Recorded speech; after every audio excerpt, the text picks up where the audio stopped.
பல்வேறு சம்பவங்களை நிகழ்வுகளை குறித்து நம்ம பேசிட்டு வர்றோம். அந்த வகையில் தென்காசி மாவட்டம் ஆலங்குளம் பகுதியிலே பனையேறி மணிகண்டன் என்பவர் இசைக்கிராஜா அவர்கள் சுடப்பட்டார்.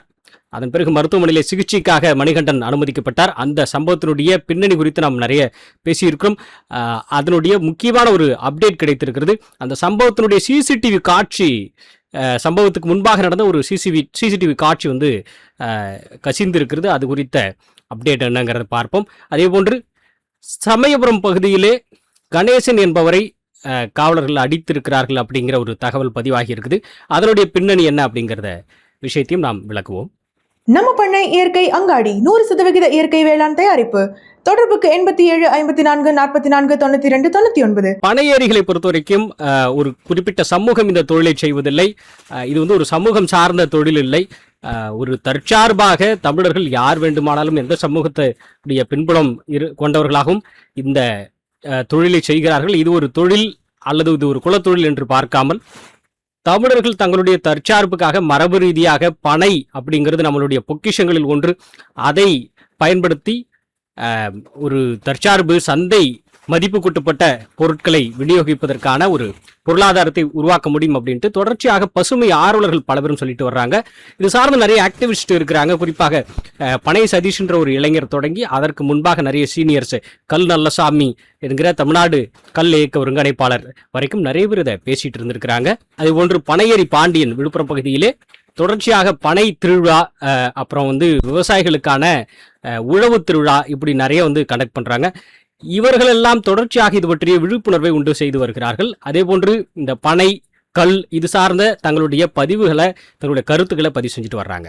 இந்த ஒரு சூழ்நிலையில தென்காசி பகுதியில் ஆலங்குளம் அந்த சம்பவத்தை நாம் பார்த்தோம். அண்மையிலே பனையேரி மணிகண்டன் அவர் வந்து இந்த விஷயத்தை செய்யறதுக்கு பதிலாக கல் இறக்கி விட்டார் அப்படிங்கிற மாதிரி அவர் மீது வழக்கு பதிவு செய்யப்பட்டு பெரிய பிரச்சனையாச்சு. இசைக்கிராஜா என்பவர் மணிகண்டனை துப்பாக்கி எடுத்து சுட்டு விட்டார். மணிகனுடைய தங்கை மீதும் வந்து சுடுவதற்கு முயற்சி பண்ணால் அவங்க மேலே துப்பாக்கி குண்டு பாயல. இப்படியான விஷயங்கள் வந்து இது தொடர்பான பேசுபொருளாக நேரில் பார்த்தவர்களும் அந்த சம்பவத்தினுடைய உடனிருந்தவர்களும் கேட்டு அறிந்தவர்களும் வந்து நம்ம சேனல்லையே கூட பதிவு செஞ்சுருக்கிறாங்க. இந்த ஒரு சூழலில் பனையேரி மணிகண்டனை வந்து மருத்துவமனைக்காக சிகிச்சைக்காக அழைச்சிட்டு போனாங்க. அவர் சிகிச்சை பெற்று வருகிறார். இன்னொரு பக்கம் இசைக்கிராஜா மீது உடனடி நடவடிக்கைகள் எடுக்கப்பட்டது. நீண்ட போராட்டமும் அழுத்தமும் பனையேரி சார்ந்தவர்களும் இதற்காக போராட்டம் செய்த நாடார் அமைப்புகளும் அதேபோன்று நாம் தமிழ் கட்சியினரும் குயிலி நாச்சியார், முத்து ரமேஷ் நாடார் உள்ளிட்ட தமிழ் தேசிய ஆர்வலர்களும் வந்து இதை முன்னெடுத்துட்டு இருந்தாங்க. அதை பார்த்தோம். இந்த ஒரு சூழலில் பனையேரி மணிகண்டன் அவர் வந்து பனையேறக்கூடிய அந்த இடத்துல இல்லை, அவர் வீட்டில் இருந்தார். அவரை நேரில் சென்று வீட்டுக்கு போயிட்டு அழைச்சிட்டு வந்து தான் இசைக்கிராஜா வந்து அந்த பனையேறக்கூடிய அந்த இடத்திலே வைத்து இந்த சம்பவத்தை நிகழ்த்தினார் அப்படிங்கிறது மணிகண்டன் தரப்பினருடைய ஒரு குற்றச்சாட்டாக இருந்து வந்தது. அதற்கு தகுந்தார் போல் இப்போது திடீர் ஒரு ட்விஸ்டாக பனையேரி மணிகண்டனை அவருடைய இல்லத்திற்கு சென்று அங்கிருந்து மணிகண்டனை இசைக்கிராஜா அழைத்து வரக்கூடிய இருசக்கர வாகனத்தில் அழைத்து வரக்கூடிய ஒரு சிசிடிவி காட்சிகள் அடங்கிய தொகுப்பு வந்து இப்போது கசிந்திருக்கிறது. இந்த சம்பவத்தினுடைய பின்னணி இன்னும் விரிவாக அலசி ஆராயப்பட வேண்டும், விசாரணைக்கு உட்படுத்தப்பட வேண்டும் அப்படின்னு சொல்லிட்டு பனையேரி மணிகண்டன் தரப்பு சார்ந்தவர்களும் அதே போன்று பனை சார்ந்த பனையேரிகள் மீதான அக்கறைகள் சார்ந்து பேசிக்கொண்டு வருபவர்களும் இதை வலியுறுத்திட்டு வர்றாங்க. ஏன் அப்படின்னா பனையேரி மணிகண்டன் சம்பவ இடத்துல இல்லை அப்படிங்கிறது ஏற்கனவே நிறைய பேர் பதிவு செஞ்சாங்க. ஆனால் இப்போது ஆதாரப்பூர்வமாக சிசிடிவி காட்சிகளில் மணிகண்டனை இசைக்கிராஜா அழைத்து வரக்கூடிய காட்சிகள் வெளியாகி இருக்கிறது.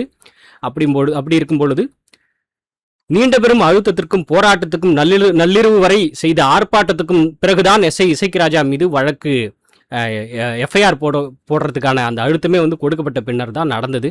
அப்படி இருக்கும் பொழுது இந்த சம்பவமே வந்து இசைக்கிராஜா அவர்களால் திட்டமிட்டு நடத்தப்பட்டது அப்படின்ற குற்றச்சாட்டை அவங்க ஏற்கனவே முன் வச்சுட்டு இருந்தாங்க. இப்போ அந்த குற்றச்சாட்டுக்கு முகாந்திரம் இருக்கிறதா அப்படின்னு தோணுகிற வகையில் இப்போது இந்த சிசிடிவி காட்சிகள் வெளியாகி இருக்கிற அந்த ஒரு காணொலிகள், புகைப்படங்கள் வெளியாகி இணையதளத்தில் வைரலாகிட்டு இருக்கு. இதனுடைய இன்னொரு பக்கமாக இப்போது திருச்சி சமயபுரத்திலே, ஏற்கனவே திருச்சி சமயபுரத்தில் வேற ஒரு சம்பவம், ஒரு பனையேரி மீது, வயது முதிர்ந்த பனையேரி மீது தாக்குதல் நிகழ்த்தியதாக ஒரு சம்பவம் கடந்த வாரத்திலே பதிவானது.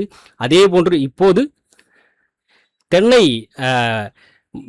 மரத்தில் தேங்காய் வெட்டி செஞ்சுக்கிட்டு இருந்த கூலி வேலையில் செஞ்சுக்கிட்டு இருந்த கணேசன் அப்படிங்கிற ஒரு வயது முதிர்ந்தவர், அதே போன்று அவருடன் பணிபுரிந்த வயதான பாட்டிமார்கள், இவர்கள்லாம் வந்து திருச்சி சமயபுரம் பகுதியிலே இருக்கிற அந்த காவல் நிலையத்துக்கு எதிரே இருக்கிற ஒரு காணொளி வெளியாகி இருக்கிறது.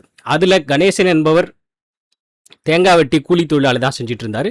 ஆனால் அவர்கள் மீது விஷக்கல் இறக்குவதாக அவர்கள் மீது வழக்கு பதியப்பட்டு அவர்கள் தாக்கப்பட்டிருக்கிறார்கள் அப்படிங்கிற குற்றச்சாட்டுகளை அந்த மக்கள் வைக்கக்கூடிய அந்த ஒரு காணொலியும் வெளியாகி இருக்கிறது.